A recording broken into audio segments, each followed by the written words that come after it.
يا أيها الذين آمنوا هل أدلكم على تجارة تنجيكم من عذاب أليم هل أدلكم على تجارة تنجيكم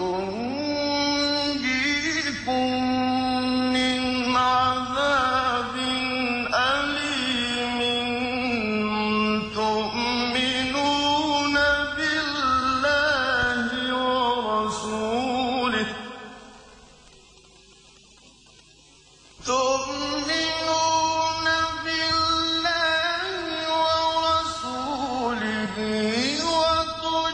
وتجاهدون في سبيل الله بأموالكم وأنفسكم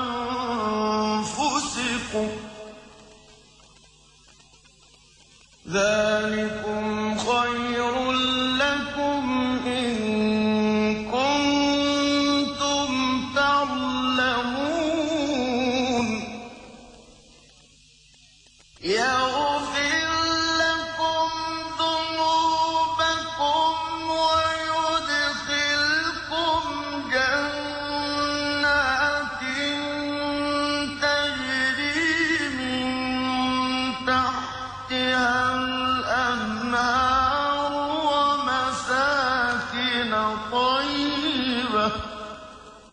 Bismillahirrahmanirrahim. In the name of God, the Beneficent, the Merciful. My name is Fatima. I have converted to Islam, Alhamdulillah. I am an Australian citizen with Indian background. I have been a Hindu. Now I am happy that I don't worship statues anymore. I feel I have wasted part of my life worshipping idols. I have a message for all non-Muslims, particularly for Hindu people around the world. I have researched about Islam in the classes of the Sheikh, and finally I have found the truth. Thank God for his guidance. I also appreciate the Sheikh for his beneficial lessons. Since I have converted to Islam, I have found peace in my inner self. Before conversion, I have always been naive, and I couldn't understand who had really created us. The condition of Hindus is very sad. Hindu people are searching to find something like statue or someone like Sai Baba as a god because they don't worship the real God. When a human being like Sai Baba in India claims that he is a god, Hindus easily believe him. Because they have been looking for someone to worship, they need to worship a god, and when they don't have a real one, any fake god can be replaced easily. Why should I give you an example from India when I have a perfect example in Australia? A Hindu priest was coming to my friend's place to do prayer that Hindus call it puja. After the puja, he was drinking whiskey with some of my friends while he was claiming that he was a god, and everyone believed him easily.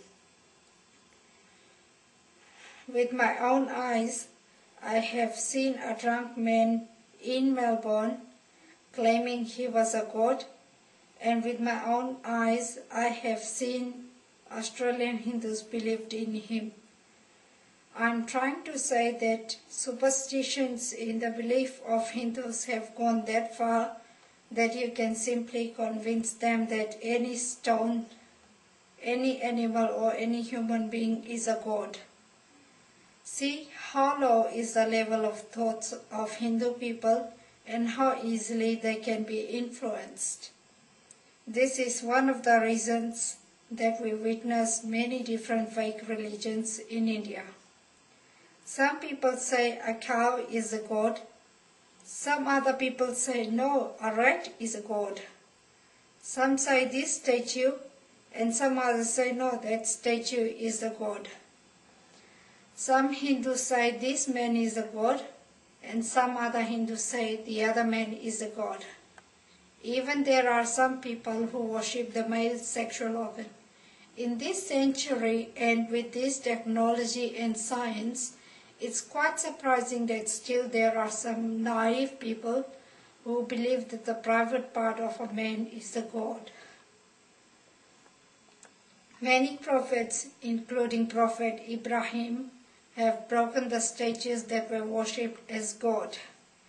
Now I'm going to follow the policy of the prophets, and I want to break my previous word. The name of this statue is Ganesha, and it is the most important Hindu god which is supposed to be worshipped in the puja before the other gods. This is a statue of Ganesha. Indian people many years ago believed that Ganesha was the son of Parvati and Shiva. Parvati created Ganesha as her son, and Ganesha was protecting her mother. One day Shiva wanted to visit Parvati, and Ganesha stopped him from visiting Parvati, thinking that he was an intruder. They had a war, and Shiva got furious and he beheaded Ganesha. Parvati came from inside and was crying and weeping why Shiva has killed Ganesha. So Shiva killed an elephant and used the elephant's head to make Ganesha alive. And on that day he claimed that Ganesha will be worshipped before the beginning of any prayers, so that the prayer can be successful. Now I'm going to break this statue like many other prophets, including Prophet Ibrahim, have done. Now Hindu people believe that this god is supposed to be protecting them. Let's see if the god can protect himself, and then we can see how he can protect other people. La ilaha illallah. ومساكن طيبة في جنات عدن ذلك الفوز العظيم وأخرى تحبونها نصر من الله وفتح قريب وبشر المؤمنين. I was able to break your God. This is a message for Hindu people. How can you expect this God to protect you when this God couldn't protect himself? La ilaha illallah.